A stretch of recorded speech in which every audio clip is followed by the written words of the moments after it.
Dear students, তোমাদের সবাইকে অসংখ্য ধন্যবাদ জানাই। আমার ক্লাসগুলো করছো এবং বন্ধুদের শেয়ার করছো, ভালো লাগছে। তো আজকের আলোচনা এখন শুরু করি।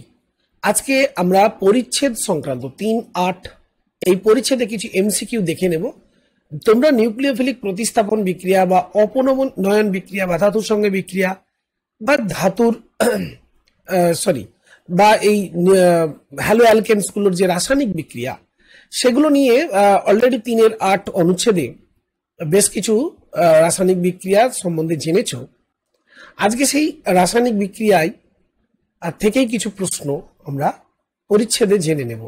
তাহলে এখন আমরা শুরু করব এই পরিচ্ছেদ সংক্রান্ত এমসিকিউ। Let's start. তো প্রথম প্রশ্ন, পরিচ্ছেদ 3.8।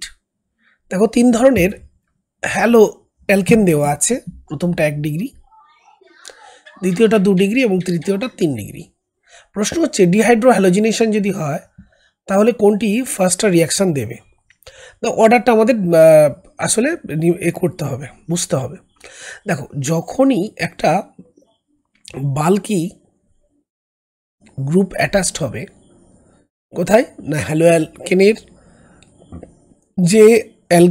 অ্যালকেনের কার্বন, যে কার্বনে আমাদের কি আছে, এটা ধরো 3 ডিগ্রি, যে কার্বনে কোনো হ্যালোজেন গ্রুপ আছে, সেই গ্রুপটা যদি একটা কোনো বেস অ্যাপ্রোচ করে না, সেই বেস কি করতে পারে না, SN2 রিয়াকশান করতে পারে। এখন যদি বাল্কি গ্রুপ হয় তখন আর এই বিক্রিয়া করার প্রবণতাটা তার থাকছে না। তা তখনই কি হচ্ছে, এই 3 ডিগ্রি 3 ডিগ্রি হ্যালো অ্যালকেনের ক্ষেত্রে তখন কি হচ্ছে, সিম্পলি তখন খুব ইজিলি একটা অ্যান্টি পেরিপ্লেনার এলিমিনেশন হয়ে যাচ্ছে।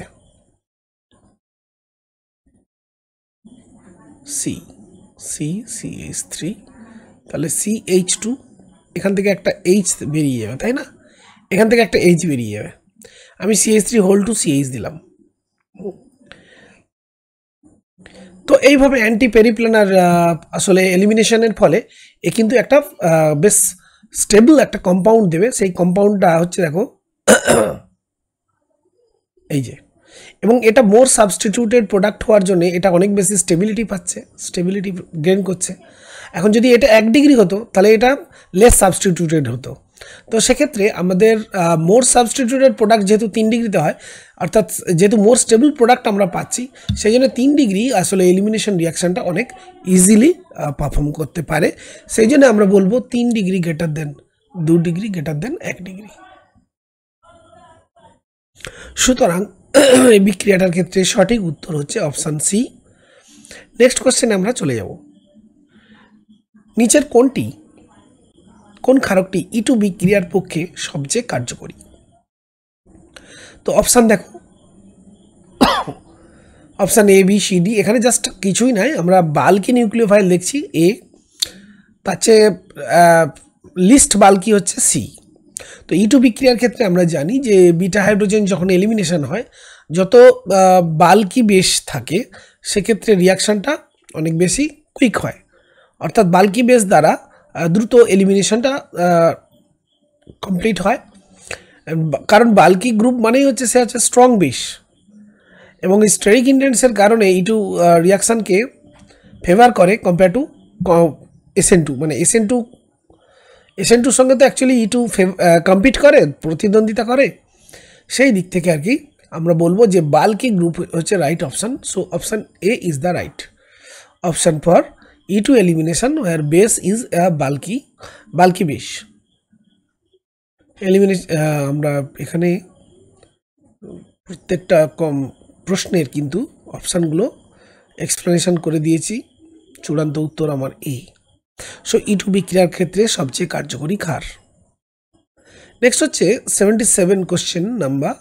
এটা বলছে E2 বিক্রিয়া সম্পর্কে নিচের কোন তথ্যটি সঠিক না। নেক্সট কোশ্চেন, E2 বিক্রিয়া নিচের কোন তথ্যটি এই বিক্রিয়ার জন্য সঠিক না। প্রথম দেওয়া আছে উচ্চ তাপমাত্রা এই বিক্রিয়ার সহায়ক।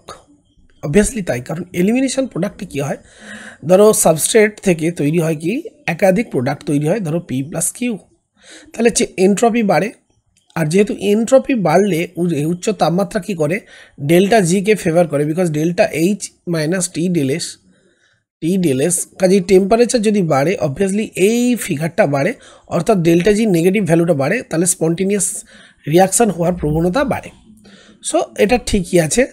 নেক্সট অপশান, শক্তিশালী এবং উচ্চ গাঢ়ত্বের ক্ষারক, অবভিয়াসলি তাই, শক্তিশালী এবং উচ্চ গাঢ়ত্বের ক্ষারক যদি এই বিক্রিয়ার জন্য যথেষ্ট সহায়ক, কারণ অ্যান্টি পেরিপ্ল্যানার রিয়াকশান ঘটে, এবং সেটাই বলছিলাম অ্যান্টি কোপ্ল্যানার যে অপনয়ন এখানে ঘটে, এটাও ঠিক।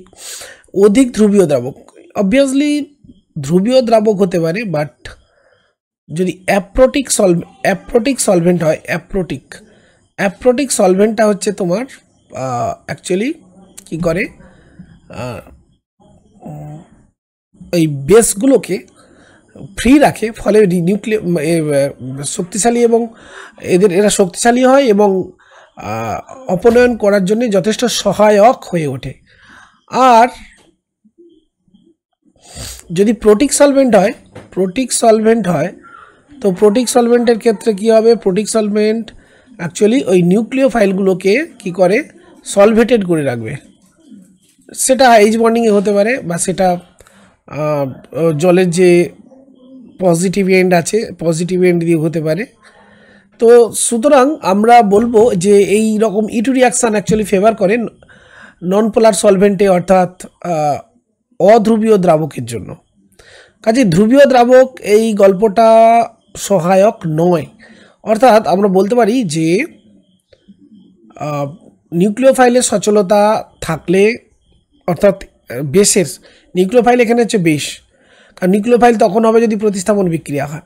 তো এখানে এলিমিনেশন বিক্রিয়া, তাহলে এলিমিনেশনের ক্ষেত্রে আমরা বলবো বেস, শক্তিশালী বেস যত মুভ করবে সলভেন্টের মধ্যে তত তার সক্রিয়তা বেশি হবে। কাজেই সেদিক থেকে আমরা বলবো ধ্রুবীয় দ্রাবক নয়, অধ্রুবীয় দ্রাবক এই বিক্রিয়া সহায়ক। কাজেই এই তথ্যটা ঠিক না, this is wrong. Next question দেখো, অ্যালকিল হ্যালাইডের ইটু রিয়াকশানের ক্ষেত্রে কোনটি সঠিক নয় নিচে বিবৃতিগুলির মধ্যে। প্রথমেই দিয়েছে দেখো সেটজেভ অপনয়ন, বলছে ইটু বিক্রিয়ায় অ্যালকিল হ্যালাইডের অধিক প্রতিস্থাপিত অ্যালকিনটি মুখ্য বিক্রিয়াত পদার্থ হিসেবে উৎপন্ন হয়। দেখো এই ধরো একটা যৌগ, এই যৌগে আমরা দু ধরনের অপনয়ন দেখেছি। এটা হচ্ছে আমার মানে পসিবিলিটি 1 আমি বলতে পারি, পসিবিলিটি 1, আর এখানে আমরা বলতে পারি পসিবিলিটি 2। তো দেখো এক্ষেত্রে আমার মাত্র একটি হাইড্রোজেন আছে, অর্থাৎ এখানে 3খানা গ্রুপ সাবস্টিটিউট হয়ে গেছে, তার মানে এটা হচ্ছে মোর সাবস্টিটিউটেড, এই জন্য এই যে মেজর সেটজেভ অপনয়নে। কারণ এক্ষেত্রে আমরা জানি যে অনেক বেশি স্টেবল কম্পাউন্ড তৈরি হয় due to hyperconjugation effect.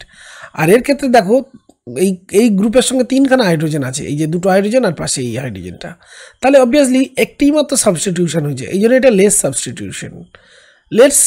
Substituted product. তো অবভিয়াসলি এটা হয় মাইনর। তো তাহলে কি এটা অবভিয়াসলি এটা সঠিক বিবৃতি।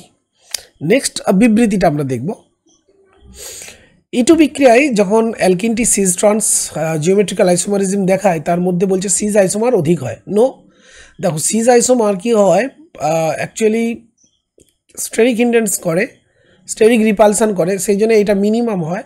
আর ট্রান্সটা আমরা জানি এটা ম্যাক্সিমাম হয় ডিউ টু স্টেরিক রিপালসান। এর মিনিমাম স্টেরিক রিপালসান আর এখানে যে ম্যাক্সিমাম স্টেরিক রিপালসান।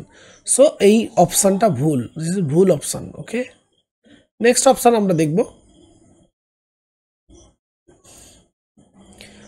E2 বিক্রিয়ার লিভিং গ্রুপটি NR3 বা SR3-র মতো প্রথম গ্রুপ বা PR3-র মতো নিকট গ্রুপ হলে কম প্রতিস্থাপিত অ্যালকেনটি মুখ্য বিক্রিয়াত হিসেবে হবে না। অপনয়নে জানি আমরা লেস সাবস্টিটিউটেড প্রোডাক্টটাই ম্যাক্সিমাম হয়, কাজে এটাও সঠিক। হবম্যান অপনয়নের ক্ষেত্রে ট্রানজিশন স্ট্যাটিক আর অ্যানায়ন চরিত্র বিশিষ্ট হয়, এটাও সঠিক। কাজে সঠিক যে অপশানটা ভুল এক্ষেত্রে সেটা হলো বি, এবং এর সাপোর্টিং আমি পুরো আনসারটা কিন্তু এখানে তোমাদের করে দিয়েছি। এইটা তোমরা কোনটা ঠিক কোনটা এইটা কেন ভুল হলো, বাকিগুলো ঠিক হলো, এটা কেন ভুল হলো সেটা আমরা এখানে আনসারটা এক্সপ্লেনেশনটা দিয়ে দিয়েছি। জাস্ট তোমরা ভিডিওটাকে পজ করে তুলে নাও। Next question number 79 here, next Williamson সংশ্লেষণ বিক্রিয়ার ক্ষেত্রে কোনটি সঠিক? দেখো এটা বলছে সেকেন্ডারি বা টার্সিয়ারি অ্যালকিল হ্যালাইড ব্যবহার করা উচিত। নো, SN2 দেখো এটা সেকেন্ডারি বা টার্সিয়ারি করলে এইটা তো উইলিয়ামসন SN2 রিয়াকশান দেয়, তাহলে এই SN2 রিয়াকশান কখনোই ফেভার করে না সেকেন্ডারি বা টার্সিয়ারিকে, কাজে এটা প্রাইমারি হলে ঠিক ছিল, কাজে এটা ভুল অপশান। নেক্সট বলছে এই বিক্রিয়ায় অ্যালকক্সি অ্যালকেন ইথার তৈরি হয়, অবভিয়াসলি এটা অ্যালকক্সি এবং এটা অ্যালকেনের অংশ, এটা একদম সঠিক, কাজে এইটা সঠিক। নেক্সট বিক্রিয়াটি একটি SN1 বিক্রিয়া, এটা ভুল, এটা একটা SN2 রিয়াকশান। বিক্রিয়াটিতে নিউক্লিওফাইল হিসেবে অ্যালকক্সাইড ব্যবহার করা হয়, কাজে এটাও ভুল। তাহলে সঠিকটা কোনটা হলো? বি। পরের কোশ্চেনে চলে যাব আমরা। এখানে কোন অপশানটা আসলে ঠিক বা কোনটা ঠিক নয় সেটার এক্সপ্লেনেশনটা আমি করে দিয়েছি। পরের কোশ্চেন, CH3MgI গ্রিগনার রিয়েজেন্ট এর সঙ্গে নিচের কোন যৌগটির কোনো বিক্রিয়া নেই? দেখো অ্যালডিহাইডের সঙ্গে বিক্রিয়া আছে, অ্যালডিহাইডের সঙ্গে বিক্রিয়া করে আমরা জানি CH3MgI, এবং দেখো এরকম একটা কম্পাউন্ড তৈরি করে,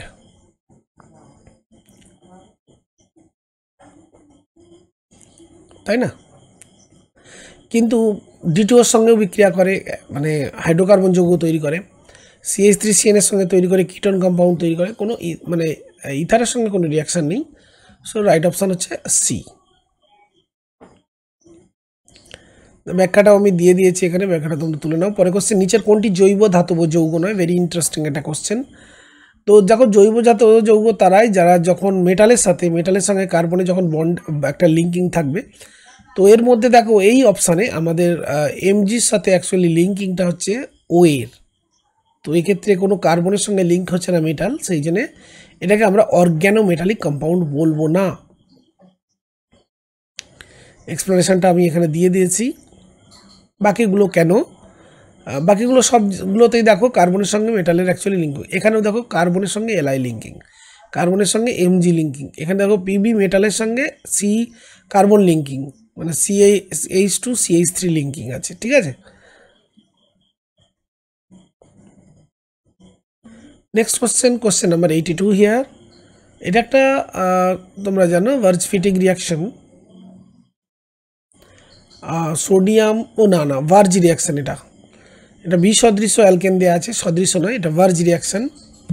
এই ভার্জ রিয়াকশানে আমরা জানি মিক্সার অফ প্রোডাক্ট তৈরি হয়, তাহলে obviously B is the right option ইয়ার, কারণ CH3I এর সঙ্গে বিক্রিয়া করলে এটা তৈরি করবে, C2H5I এর সঙ্গে বিক্রিয়া করলে এইটা তৈরি হবে, আর এদের মিক্সিং হলে এই দুটো যোগ হবে, মানে প্রোপেন তৈরি হবে। সো রাইট অপশান হচ্ছে এইটা, এই জন্যই মিক্সার অফ এখানে অ্যালকেন তৈরি হচ্ছে ভার্জ বিক্রিয়া। Question number 83 here. Question number 83-তে বলছে দেখো কোন বিকারক ব্যবহার করে তুমি ইথাইল ব্রোমাইড থেকে CH3CH2Br এইটা থেকে তুমি প্রস্তুত করতে পারবে না CH3CH3। দেখো জিঙ্ক কপার ইথানল যদি হতো, এটা জিঙ্ক কপার যদি ইথানল হয় তখন কি হয়, ইথানল জিঙ্ক কপার ইথানল তো অ্যাসিডিক এইচ থাকে, জিঙ্কের সঙ্গে রিপ্লেসড হয়ে কি করে বিজারণ করে, এটা হাইড্রোজেন দেয়, এবং এই হাইড্রোজেন কি করে এই বিয়ারকে রিপ্লেস করতে পারে। বাট এখানে জিঙ্ক কপারের সঙ্গে দেখো ইথার দিয়েছে, কাজে রিয়াকশান নেই, কোনো এইচ প্রডিউস হয় না, কাজেই এইটা হচ্ছে অপশান যেটা, বাকি সবগুলোই দেখো রিডিউসিং এজেন্ট সবগুলোই পারে, তো এই জন্য রাইট অপশান আমরা বলবো জিঙ্ক কপার ইথা। অ্যাকচুয়ালি এটা রিডিউসিং এজেন্ট হলে জিঙ্ক কপার ইথানল হয়, সেটা আমরা এখানে দেখো দেখিয়ে দিয়েছি রিয়াকশান সব। সো প্রত্যেকটা অপশান কেন সঠিক বা কেন নয় সেগুলো আমরা দেখিয়ে দিয়েছি। তো 3-8 অনুচ্ছেদ আজকে এখানেই আমরা শেষ করছি। সবাইকে অসংখ্য ধন্যবাদ জানাই চ্যানেলে থাকার জন্য, এই ভিডিওগুলো দেখার জন্য। শরীরটা আমার ভীষণ খারাপ, তাতেও আমি তোমাদের জন্য এই ভিডিওটা আপলোড করলাম।